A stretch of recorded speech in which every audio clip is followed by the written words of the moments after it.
मोहसिन नकवी साहब की वो गजल है जी, उसने जब जब भी मुझे दिल से पुकारा मोहसिन, उसने जब जब भी मुझे दिल से पुकारा मोहसिन, मैंने तब तब ये बताया कि तुम्हारा मोहसिन।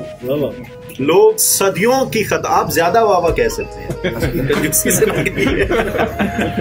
लोग सदियों की खताओं पे भी खुश बसते हैं, हमको लम्हों की वफाओं ने उजाड़ा मोहसिन। और जब आ गया ये यकीन कि अब वो नहीं आएगा, जब आ गया ये यकीन कि अब वो नहीं आएगा, सर आपने रोना नहीं है, बहुत गहरे खो गए। जब आ गया ये यकीन कि अब वो नहीं आएगा, गम और आंसू ने दिया दिल को सहारा मोहसिन। और जब वो साथ था तो जीने को भी दिल करता था, सर सलाम जर्मनी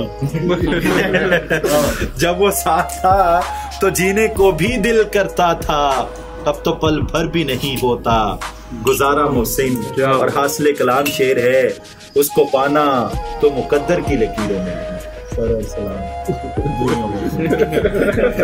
उसको पाना तो मुकद्दर की लकीरों में नहीं, उसको खोना भी करें कैसे गवारा मोहसिन। उसने जब जब भी मुझे दिल से पुकारा मोहसिन।